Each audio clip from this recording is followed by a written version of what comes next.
Selamat pagi pemirsa, kita sebagai warga negara Indonesia sudah patutnya berbangga ya, karena Indonesia memang kaya, mulai dari keindahan alamnya, budayanya, dan juga kulinernya. Dan dulu sekarang pagi ini akan membahas kuliner Indonesia yang diakui kelezatannya di dunia. Jadi ikuti terus lengkapnya hanya di Dulu Sekarang.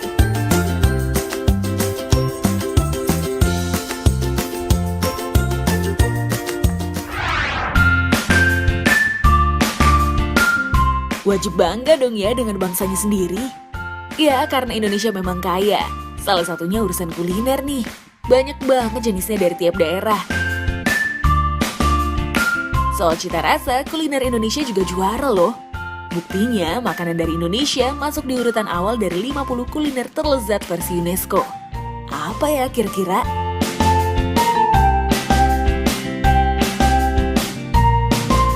Bicara soal makanan Indonesia yang mendunia, saya mau cari nih pendatang yang ke Indonesia. Kira-kira apa sih makanan Indonesia favorit mereka? Yuk kita cari tahu. Halo, can I ask you a question? Yes, Boo. What is your name? My name is Roger. Where you come from? I'm from Holland. Okay, Roger, do you know about Indonesian food? Yes, I know. Do you like Indonesian food? I like Which one? gado-gado, soto ayam, sate. Have you ever heard about rendang or nasi goreng maybe? Or sate? Nasi goreng ayam, yes. But I tried this in Malaysia before. Terbukti ya, bahkan pendatang yang baru ke Indonesia udah pernah denger tuh soal makanannya. Ya, meskipun ada yang mencobanya justru di negara tetangga.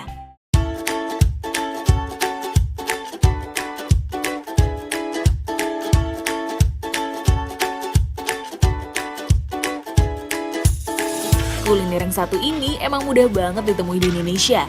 Kuliner rumahan, tapi seringkali jadi alternatif makanan ketika perut keroncongan. Ada yang tahu?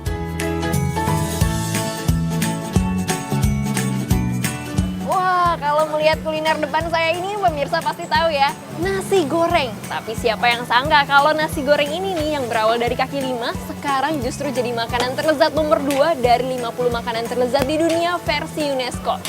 Waduh, sekarang saya nggak mau ketinggalan nih, saya juga mau coba salah satu nasi goreng legendaris yang ada di Jakarta. Oke mas, aku mau dong pesan satu.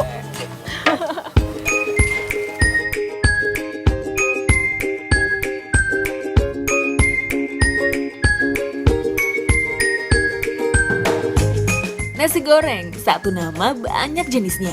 Tapi pada dasarnya kuliner satu ini jadi favorit di negerinya sendiri karena berbahan dasar nasi yang merupakan makanan pokok orang Indonesia pada umumnya. Nah, kalau nasi goreng yang saya datangi ini sudah berdiri sejak 30 tahun yang lalu. Dari dulu sampai sekarang, cita rasa yang disajikan oleh nasi goreng kambing ini nggak pernah berubah.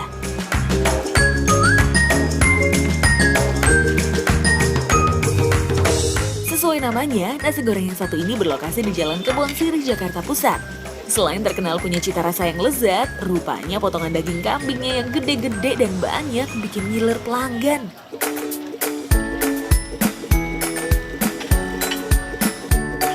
Nasi goreng ini juga dibanderol dengan harga yang tidak menguras kocek kita dalam-dalam. Hanya Rp35.000 saja proporsinya. Dijamin kenyang deh.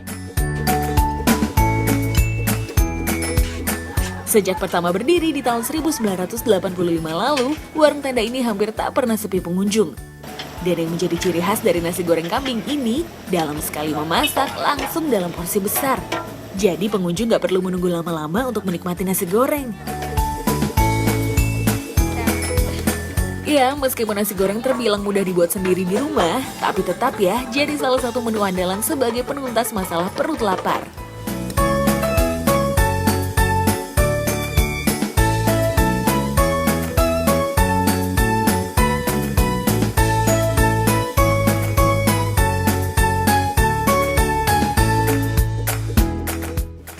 Kalau nasi goreng menempati posisi kedua dari 50 makanan terlezat, nah posisi pertama juga ditempati oleh makanan Indonesia. Penasaran? Ini dia nih infonya.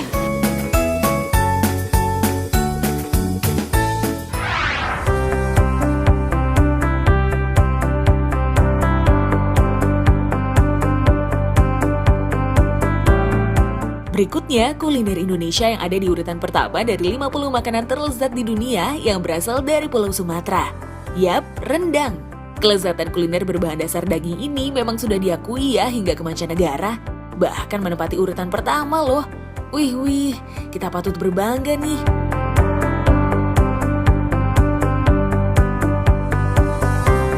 Rendang Minang ini sekarang memang mudah ditemukan, tidak hanya di daerah asalnya saja. Rendang ini lucunya dulu merupakan nama dari cara memasak daging, yaitu dirandang. Namun lama-kelamaan justru menjadi nama dari masakannya sendiri.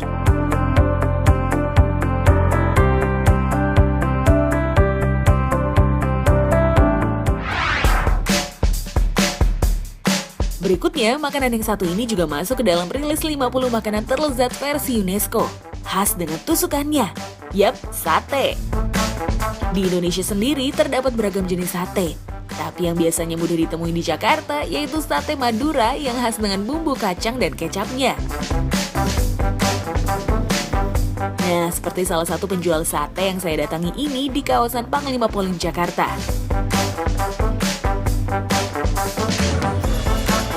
Pak, Iya Bu, wah sate ayamnya satu porsi berapa nih Pak? satu porsi 10 29. 10, 29. Oh isinya 10 tusuk satu Iya, porsi? pakai lontong. Pakai lontong? Wah kalau gitu aku pesan satu porsi deh ya Pak ya. Oke Bu, iya oke. Makan di sini ya? Iya Bu, iya. Terus sama ini nih, aku Apa, boleh ikut ini nggak? Mau coba kipas-kipas sate Boleh tuh, aja, kayaknya Bu. enak tuh bikinnya bolak-balik. Iya boleh ya? boleh. Sebelah mana Pak cobanya? Sebelah sini Bu. Sebelah sana? Iya. Oke, aku langsung ke sana ya. Oke Bu. Sate ayam khas Madura ini sebelumnya sudah dibakar terlebih dahulu.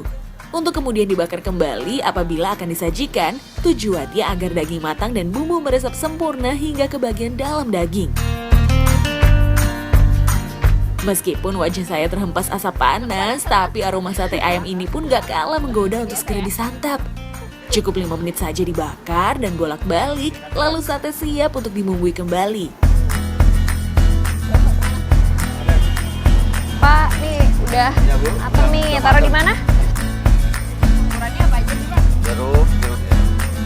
Bumbu kacang inilah yang jadi ciri khas dari sate Madura. Ditambahkan kecap, diaduk, lalu kemudian sate dibolak-balik ke dalam bumbu. Tinggal tambahkan lontong dan sate pun siap untuk disantap.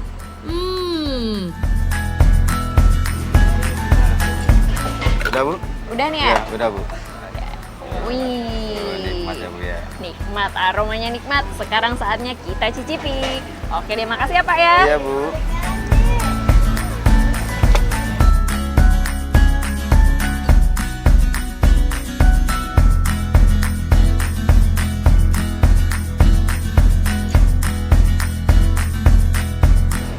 Rasa khas dari sate ini nih dengan perpaduan bumbu kacang dan juga kecap manisnya emang nikmat banget. Makanya nggak heran kalau sate masuk dalam urutan 14 dari 50 makanan terlezat di dunia versi UNESCO. Tapi nggak cuma sate ini aja nih, karena wilayah di Indonesia juga punya sate dengan ciri khasnya tersendiri. Ini dia infonya.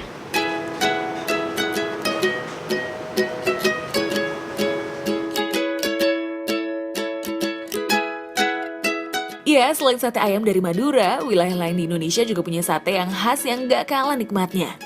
Salah satunya sate yang berasal dari Sumatera Barat ini, sate Padang.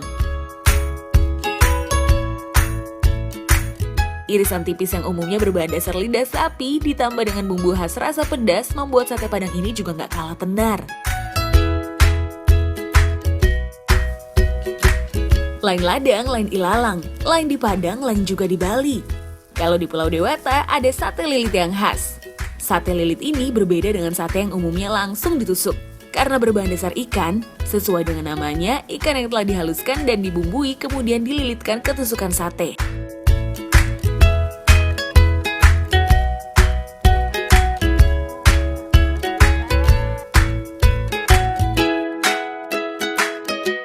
Nah, kalau sekarang ada lagi jenis sate yang belakangan ini banyak diminati. Ada yang pernah dengar sate Taichan? Yuk langsung kita datangi salah satu kedai sate Taichan di wilayah Tebet, Jakarta Selatan ini. Halo Mas, Halo Mbak. aku penasaran sate Taichan tuh sebenarnya kayak gimana sih? Kayak gini loh Taichan. Oh warnanya putih ya? Warnanya putih. Ini udah matang? Sudah. Oh beda ya kalau sate pada umumnya kan dibalur bumbu warna coklat jadinya ya. Iya. Terus kalau soal rasanya nih, Rasanya ini pedas, asin, asam jadi satu. berarti ini yang warna merah-merah ini itu cabenya ya? Cabenya. Nah kalau per porsi itu biasanya range-nya sekitar berapa Mas? Harganya 20.000 untuk satu porsi. Oh gitu, oke deh. Kalau gitu aku mau ya satu porsi, tapi aku boleh lihat juga ya bikinnya gimana sih? Oh, boleh, Kalau boleh. bisa sih bantu-bantu dikit boleh ya? Boleh, boleh. Oke, yaudah. Yuk Mas. Yuk.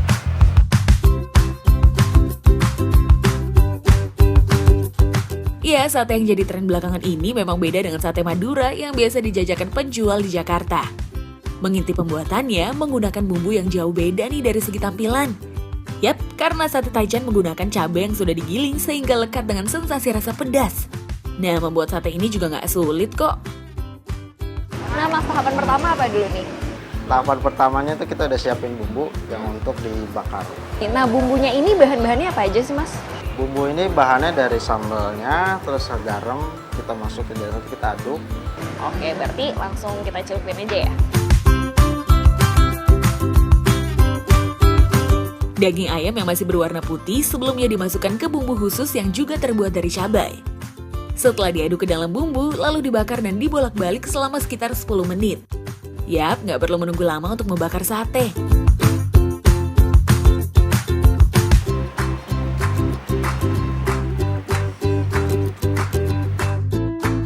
Langsung bisa disajikan.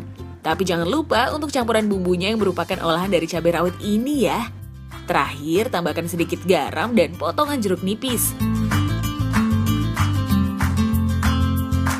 Ini udah jadi? Sudah? Wah, bisa langsung saya cicipin ya? Bisa.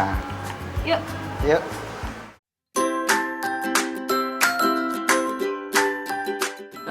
Saya pun udah penasaran untuk mencicipi sate Taichan ini.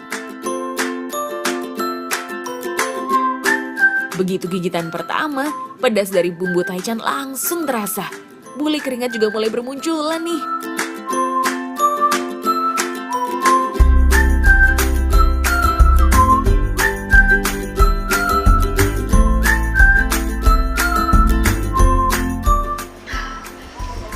Rasanya benar-benar pedas karena bumbunya tadi penuh dengan cabai.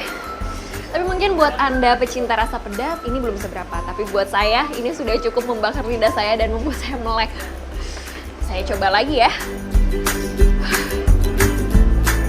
Buat pemirsa yang ngantuk, bisa nih mencicipi sate Taichan yang sedang tren dan menjamur di sudut ibu kota. Jadi gimana? Tertarik untuk mencobanya?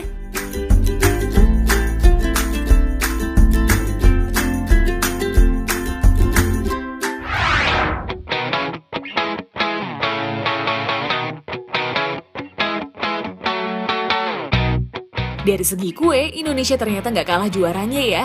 Salah satunya seperti kue yang sudah ada sejak zaman kolonial dulu serta berasal dari perpaduan Belanda dan Indonesia. Yap, lapis legit atau yang dulu dikenal dengan nama spiku.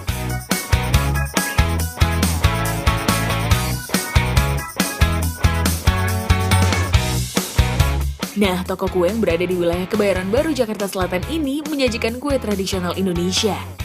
Saya jadi penasaran, ada nggak ya kue lapis legit ini?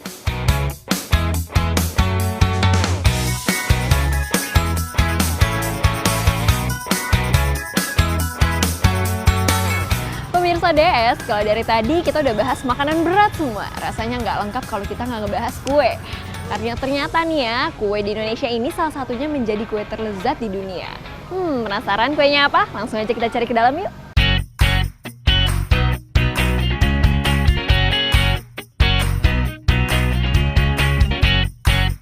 Di antara varian kue Indonesia yang beragam, kue yang satu ini sering disebut sebagai kue mewah. Ya, karena selain harganya yang cukup mahal, kue yang satu ini memiliki proses yang cukup lama untuk membuatnya. Bahkan membutuhkan waktu berjam-jam karena harus memasak lapisan kue satu persatu. Tentunya dengan tingkat kematangan yang pas ya, nggak boleh berbeda di tiap lapisannya. Wah, padahal tiap lapisan setipis-tipis ini nih. Harus sabar yang membuatnya.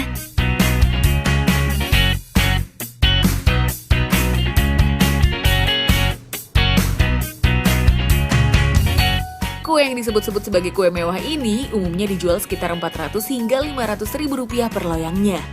Wih, Meskipun mahal, tapi kenikmatan rasa yang diberikan pastinya sebanding kok.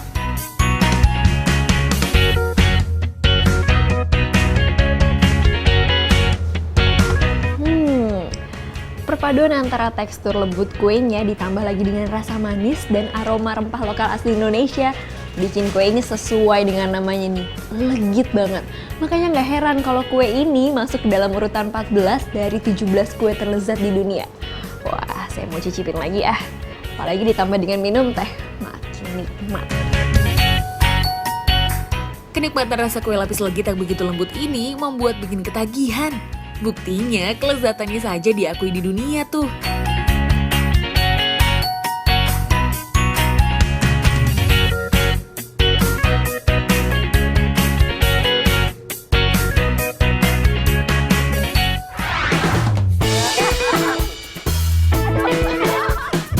Setelah yang satu ini, masih ada lagi kuliner Indonesia yang kelezatannya mendunia. Jangan kemana-mana dulu ya pemirsa.